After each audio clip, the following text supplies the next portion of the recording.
ವಸುದೇವಸುತಂ ದೇವಂ ಕಂಸಚಾನೂರಮರ್ದನಂ ದೇವಕೀ ಪರಮಾನಂದಂ ಕೃಷ್ಣಂ ವಂದೇ ಜಗದ್ಗುರು. ಹರೇ ಕೃಷ್ಣ ಕೃಷ್ಣ ಕೃಷ್ಣ ಹರೇ ಹರೇ, ಹರೇ ರಾಮ ರಾಮ ರಾಮ ಹರೇ ಹರೇ. ಸಾಯಿ ಚರಿತ್ರೆ 15ನೇ ಅಧ್ಯಾಯ, 15వ ಅಧ್ಯಾಯ. ನಾರದಿಯ ಕೀರ್ತನೆ, ಚೋಲಕರ ಸಕ್ಕರೆ ಇಲ್ಲದ ಚಹಾ, ಎರಡು ಹಳ್ಳಿಗಳು. ಈ ಹಿಂದೆ 6ನೇ ಅಧ್ಯಾಯಗಳಲ್ಲಿ ಶಿರಡಿಯಲ್ಲಿ ಶ್ರೀರಾಮನವಮಿ ಸಮಾರಂಭ ಹೇಗೆ ನಡೆಯಿತು, ಮೊದಲನೆಯ ಹರಿಕಥಾ ಸಮಾರಂಭಕ್ಕೆ ಹರಿದಾಸರ ನೊದಗಿಸುವುದೆಷ್ಟು ಕಷ್ಟವಿತ್ತು, ಬಾಬರವರು ದಾಸಗಣರವರಿಗೆ ಈ ಕಾರ್ಯಗಳನ್ನು ವಹಿಸಿದ ಬಗ್ಗೆ ಮುಂತಾದವುಗಳನ್ನು ವಿವರಿಸಿದ್ದೇನೆ. ಈಗ ದಾಸಗಣ ಅವರು ಹೇಗೆ ಹರಿಕಥೆ ಮಾಡುತ್ತಿದ್ದರು ಎಂಬುದು ನೋಡೋಣ. ನಾರದಿಯ ಕೀರ್ತನೆ. ಸಾಮಾನ್ಯವಾಗಿ ಹರಿದಾಸರು ಕೀರ್ತನೆ ಮಾಡುವಾಗ ಮೈತುಂಬ ಸೊಗಸಾದ ಉಡುಪುಗಳನ್ನು ಹಾಕಿಕೊಳ್ಳುತ್ತಾರಲ್ಲವೇ. ನಿಲುವಂಗಿ ಹಾಕಿಕೊಂಡು ಜರಿ ಸಲ್ಯವನ್ನು ಹೊದೆದುಕೊಂಡು ಜರಿ ಪೇಟವನ್ನು ಧರಿಸಿ ಸುತ್ತಿಕೊಂಡು ಸಭೆಯ ಮುಂದೆ ಗೋಚರವಾಗುತ್ತಾರೆ.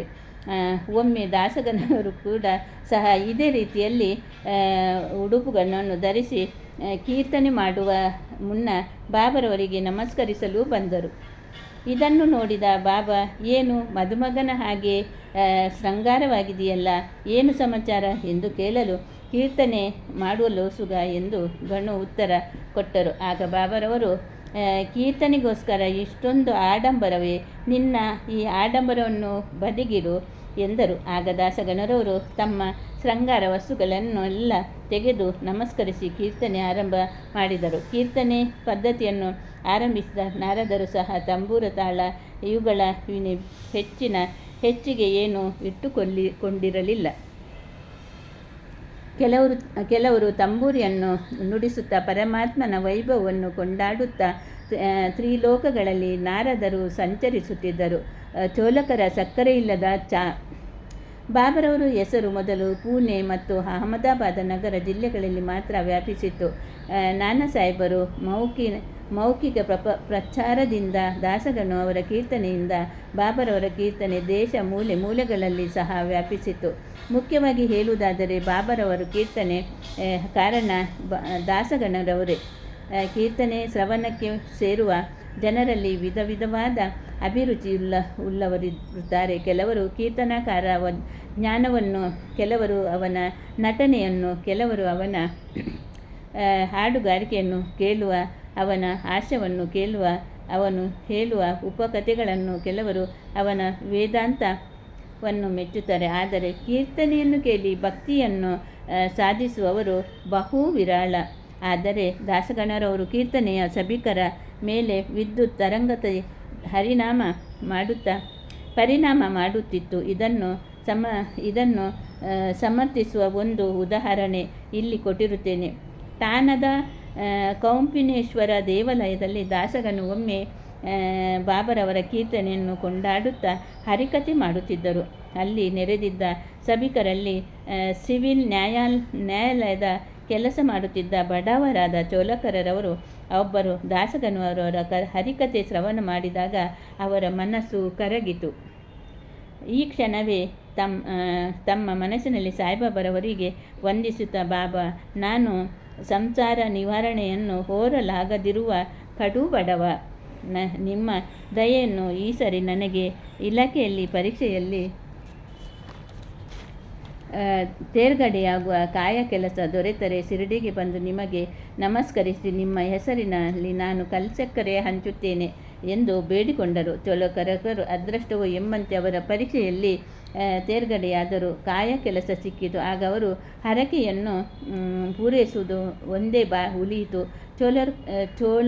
ಚೋಳರವರು ಮೊದಲೇ ಹೇಳಿದಂತೆ ಕಡು ಬಡವರಾಗಿದ್ದರಿಂದ, ಸಂಸಾರದ ಭಾರವಿದ್ದುದರಿಂದ ಶಿರಡಿಗೆ ಹೋಗಲು ಬೇಕಾದ ಹಣದ ಕೊರತೆ ಇದ್ದಿತು. ಆದರೂ ತಮ್ಮ ಖರ್ಚನ್ನು ಹೇಗಾದರೂ ಕಡಿಮೆ ಮಾಡಿ ಶಿರಡಿಗೆ ಹೋಗಲು ಹಣ ಉಳಿತಾಯ ಮಾಡಬೇಕೆಂದು ನಿರ್ಧರಿಸಿದರು. ಇಂದಿನಿಂದ ನನ್ನ ಆಹಾರದಲ್ಲಿ ಅಥವಾ ಚಹಾದ ಉಪಯೋಗಿಸುವ ಹಣ ಉಳಿಸಿಕೊಳ್ಳುತ್ತೇನೆ ಎಂದು ದೃಢ ಸಂಕಲ್ಪ ಮಾಡಿದರು. ಈ ರೀತಿ ಹಣವನ್ನು ಕೂಡಿಸಿ ಕೆಲವು ದಿನ ನಂತರ ಶಿರಡಿಗೆ ಬಂದು ಹರಕೆಯನ್ನು ಪೂರೈಸಿದರು. ನನ್ನ ಆಸೆಯು ಇಂದು ನೆರವೇರಿತು ಎಂದು ಹೇಳಿಕೊಂಡರು. ಬಾಬರವರು ದಿವ್ಯ ಚರಣಾರವಿಂದಗಳಿಗೆ ನಮ್ರತೆಯಿಂದ ಎರಗಿದರು. ಆಗ ಜೋಗ ಅವರು ಸಹ ಚೋಲರ್ಕರರೊಡನೆ ಇದ್ದಾಗ ಬಾಬರವರು ಜೋಗರವರನ್ನು ಉದ್ದೇಶಿಸಿ, ಈ ದಿನ ನಿನ್ನ ಅತಿಥಿಗೆ ಚಹಾದಲ್ಲಿ ಸಕ್ಕರೆ ಹಾಕಿಕೊಂಡು ಎಂದು ಇದನ್ನು ಕೇಳಿದ ಚೋಲರ್ಕರವರಿಗೆ ಅಮಿತಾನಂದವಾಯಿತು. ಕಣ್ಣುಗಳಲ್ಲಿ ಆನಂದ ಪಾಶ ಸುರಿಯಿತು. ಭಾಷ್ಯ ಉಕ್ಕಿತು. ಕೂಡಲೇ ತನ್ನ ಬಾಬರವರಿಗೆ ನಮಸ್ಕರಿಸಿ ಬಾಬರವರು ತಮ್ಮ ಮಾತಿನಿಂದ ಚೋಲಕರ ಅವರ ನಿಶ್ಚಲ ಭಕ್ತಿ ಉಂಟಾಗುವಂತೆ ಮಾಡಿದರು. ತಮ್ಮ ಮಾತಿನಿಂದ ಹರಕೆಯನ್ನು ತಮಗೆ ಕಲ್ಲು ಸಕ್ಕರೆಯನ್ನು ತಂದಿದೆ ಎಂದು ಚೋಲಕರವರು ಆಹಾರದಲ್ಲಿ ಸಕ್ಕರೆ ಉಪಯೋಗಿಸದೆ ಇದ್ದುದು ಸಹ ತಮಗೆ ತಿಳಿದಿತ್ತೆಂದು ಬಾಬಾ ಸೂಚಿಸಿದರು. ಬಾಬರವರು ಯಾವಾಗಲೂ ತಮ್ಮ ಭಕ್ತರಿಗೆ ಭಕ್ತಿಯಿಂದಲೇ ನೀವು ನನ್ನ ಮುಂದೆ ಕೈ ಚಾಚಿದರೆ ನಾನು ಕೂಡಲೇ ನಿಮ್ಮ ಬಲಿಗೆ ಹಗಲು ರಾತ್ರಿ ಇರುತ್ತೇನೆ. ನಾನು ಮಸೀದಿಯಲ್ಲಿ ಕುಳಿತಿದ್ದರೂ ಸಹ ನೀವು ಎಲ್ಲಿಯೇ ಇರಿ, ಏನೇ ಮಾಡಿ ಕೂರ್ತೀರಿ, ಅದೆಲ್ಲವೂ ನನಗೆ ತಿಳಿದಿರುತ್ತದೆ. ನಿಮ್ಮ ಹೃದಯ ಕಮಲಗಳಲ್ಲಿ ನಾನು ಸದಾ ವಾಸವಾಗಿರುತ್ತೇನೆ. ನನ್ನ ಹೃದಯದಲ್ಲಿ ನೀವು ವಾಸವಾಗಿರುತ್ತೀರಿ.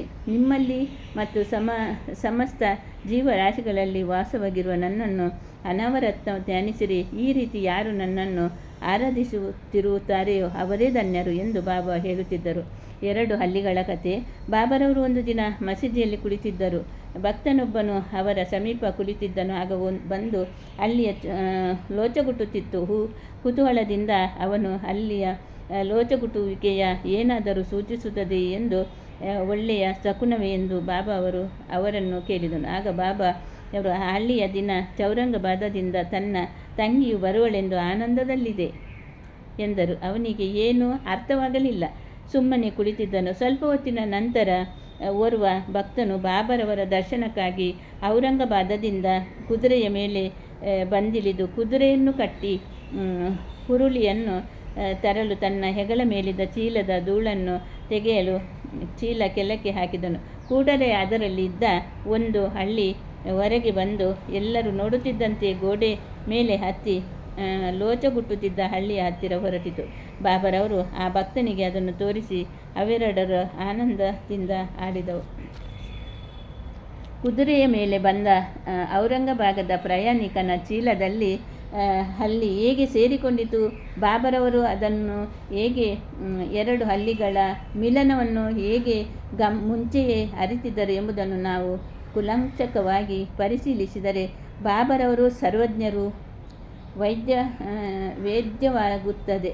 ಯಾರು ಈ ಅಧ್ಯಾಯವನ್ನು ಶ್ರದ್ಧೆ ಭಕ್ತಿಯಿಂದ ಪಠನ ಮಾಡುತ್ತಾರೆಯೋ ಅವರ ಕಷ್ಟಗಳು ಬಾಬರವರ ದಯೆಯಿಂದ ದೂರವಾಗುತ್ತದೆ. ಶ್ರೀ ಸಾಯಿ ಪ್ರಣಾಮ.